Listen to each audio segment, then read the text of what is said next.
శ్రీమాత్రే నమ. జై గురు దత్తాత్రేయ నమ.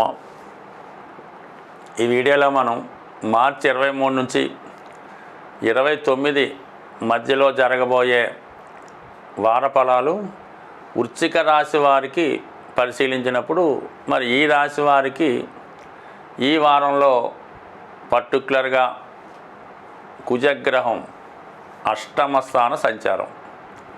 ఇది చాలా వరకు జాతకుడికి ఆకస్మికంగా కొన్ని సంఘటనలు జరిగే అవకాశం ఉన్నది. అది ఏదైనా మీరు ఒక స్థిరాస్తి కొనే విషయంలో కానీ, లేదంటే మీ యొక్క పెద్దల ద్వారా వచ్చినటువంటి ఆస్తి పంపకాల విషయంలో కొన్ని సర్దుబాట్లు, కొన్ని మార్పులు జరిగే అవకాశం ఉన్నది.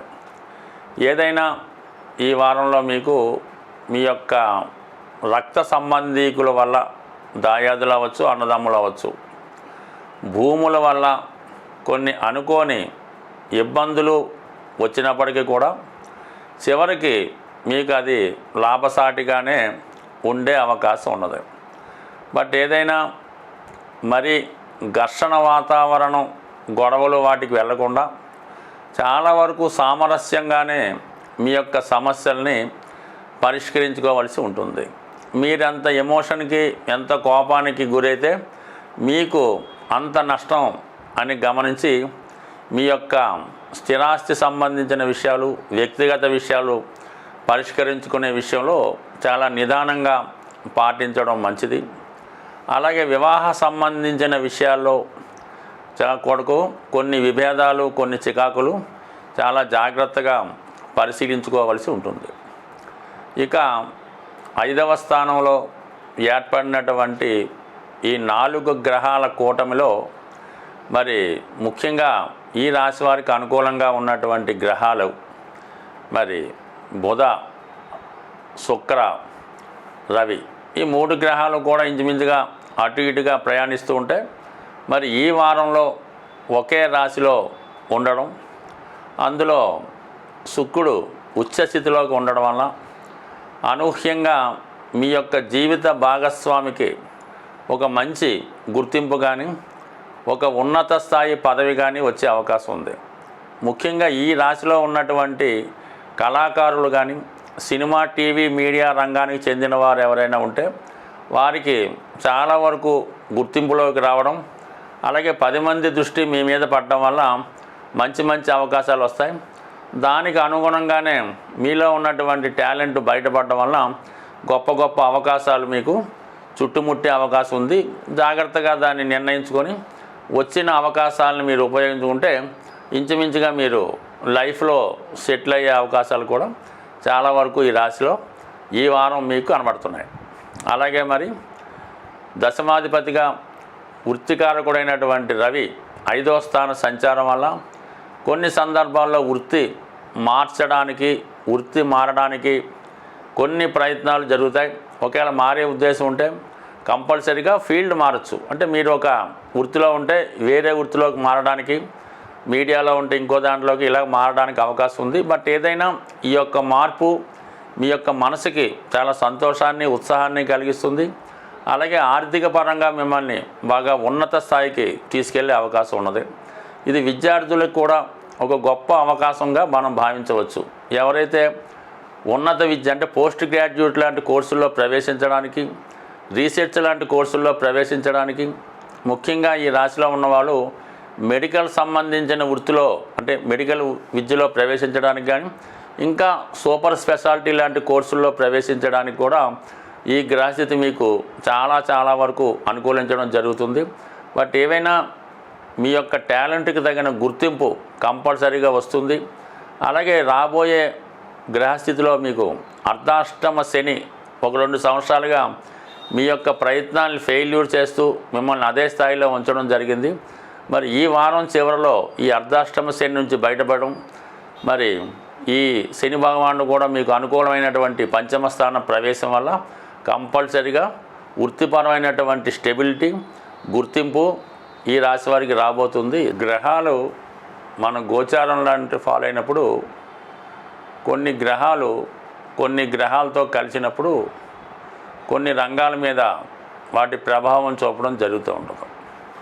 మరి ఇప్పుడు ఏమైందంటే శుక్రుడు ధనకారకుడు, అన్ని సంపదలకి కారణం అవుతూ ఉంటాడు.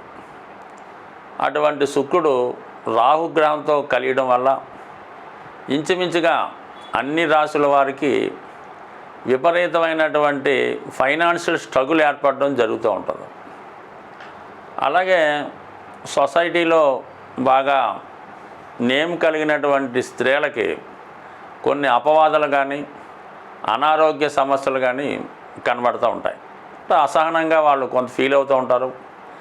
కొందరి మీద ఒక విధమైనటువంటి నిందలు అపవాదులు కూడా రావడం జరుగుతుంటుంది. అంటే ఏదన్నా ఒక స్త్రీ సమాజంలో బాగా పైకి ఎదిగినప్పుడు కామన్గా దాని మీద బురద జల్లే ప్రయత్నం చేస్తూ ఉంటారు. ఈ రాహు శుక్రుడు కలియడం వల్ల ఈ సెలబ్రిటీ రంగానికి చెందినటువంటి, అంటే ఎవరికాలే గొప్పవాళ్ళు ఉంటారు, బట్ ఎవరికాలే గొప్పగా ఊహించుకుంటూ ఉంటారు. అటువంటి వారికి ఏదో విధమైనటువంటి నిందలు అపవాదులు జరిగే అవకాశం ఉంది. ఎక్కువగా భార్యాభర్తల మధ్య కానీ కుటుంబ సభ్యుల మధ్య కొన్ని అపోహలు అపనిందలు ఇలాంటివి వచ్చే అవకాశం ఉంది. కాబట్టి దాని పరిహారం నిమిత్తం ఏం చేయాలంటే ఏదైనా రాహుగ్రహానికి పరిహారం అన్నది చాలా సులభంగా చేసుకోవచ్చు. దాంతో మనకి ఈ వారం చివరిలో అమావాస్య రావడం జరుగుతుంది. అంటే ఏదైనా రాహుగ్రహానికి అమావాస్య లేదా అష్టమి తిథుల్లో పరిహారం అన్నది చాలా తొందరగా దాని ఫలితం కనబడుతూ ఉంటుంది. మరి ఈ సమయంలో ఎవరైతే ఇటువంటి విపరీతమైనటువంటి ఆర్థిక సమస్యలు, అలాగే నయం కాని దీర్ఘకాలిక రోగాలు, అలాగే భరించరాని అపనిందలు అపవాదులు ఉన్నవాళ్ళు మరి ఈ అమావాస్య రోజు మరి వాళ్ళు ఒక కొబ్బరికాయ, అంటే పీచుతో ఉన్నటువంటి కొబ్బరికాయ, ఈ పీచుతో ఉన్నటువంటి కొబ్బరికాయని మరి మీరు తల నుంచి పాదాల వరకు అది 3 సార్లు క్లాక్ వైజ్లోను 3 సార్లు యాంటీ క్లాక్ వైజ్లోను తిప్పి ఏదైనా ఒక పారే నదిలో కానీ సముద్రంలో కానీ ఏది దొరకనప్పుడు చెరువులో కానీ దాన్ని విసర్జించి మరి వెనక్కి తిరిగి చూడకుండా రావాల్సి ఉంటుంది. ఇది కేవలం చీకటి పడుతున్న సమయంలో చేయవలసి ఉంటుంది అన్నమాట. అంటే ఇంచుమించుగా సూర్యాస్తం అయిపోయి ఇంకా మనకి ఇంచుమించుగా ఒక 6:30, 7, 8 గంటలకి ఈ ప్రక్రియ చేయవలసి ఉంటుంది. ఇంకా ఇంకొక రెమెడీ ఏంటంటే, ఇక బాగా అసహనంగా ఉంటూ కొంతమంది మగపిల్లలు కానీ ఉద్యోగస్తులు కానీ చాలా ఏది చేయలేని పరిస్థితి, ఒకప్పుడు చాలా ఒక వెలుగుతారు, చాలా స్ట్రగుల్ పడుతుంటారు, ప్రతిదానికి కూడా ఇతరుల మీద ఆధారపడుతుంటారు, ఒక మానసికంగా మనసు దెబ్బతిన్నట్టు మానసికంగా ఇబ్బంది పడుతున్నట్టు కనబడుతుంటారు. అటువంటి వారికి బూడిద గుమ్మడికాయ తీసుకొని ఇదే అమావాస్య రోజు ఈ సంధ్యా సమయం సాయంకాల సమయంలో మీ కుటుంబంలో పెద్దవారు కానీ లేదా ఎవరైనా కొద్దిగా అనుభవంగా పెద్దగా ఉన్నవాళ్ళు ఈ అబ్బాయిని ఈ బూడిద గుమ్మడికాయతో దిష్టి తీయవలసి ఉంటుంది. అంటే రైట్ సైడ్ 3 సార్లు, అలాగా యాంటీ క్లాక్ వైజ్లో 3 సార్లు చక్కగా దిష్టి తీసి దాన్ని చక్కగా బ్రేక్ చేయవలసి ఉంటుంది. బ్రేక్ చేసి ఎవరింటికి రావడం జరుగుతుంది. ఎవరైతే ఈ దిష్టి తీసారో వాళ్ళకి ఒక 18 సంఖ్య వచ్చే విధంగా ఓ 18 రూపాయలు, 180 రూపాయలు, 1800, 18,000 అది మీ యొక్క శక్తి కొలది వారికి ఇవ్వవలసి ఉంటుంది. మీరు చక్కగా ఇంటికి రావాల్సి ఉంటుంది. సో ఈ విధంగా ఈ కొద్దిపాటి రెమెడీస్ చేసుకోవడం వల్ల ఏదైనా అమావాస్య రోజు ఏదైనా టెంపుల్లో మీరు ఒక 4 కొబ్బరికాయలు సమర్పించిన, ఒక గుమ్మడికాయ సమర్పించిన చాలా వరకు ఈ రాహు చేత పీడించబడుతున్న వాళ్ళు దాని నుంచి బయటపడే అవకాశం ఉంది. స్వస్తి.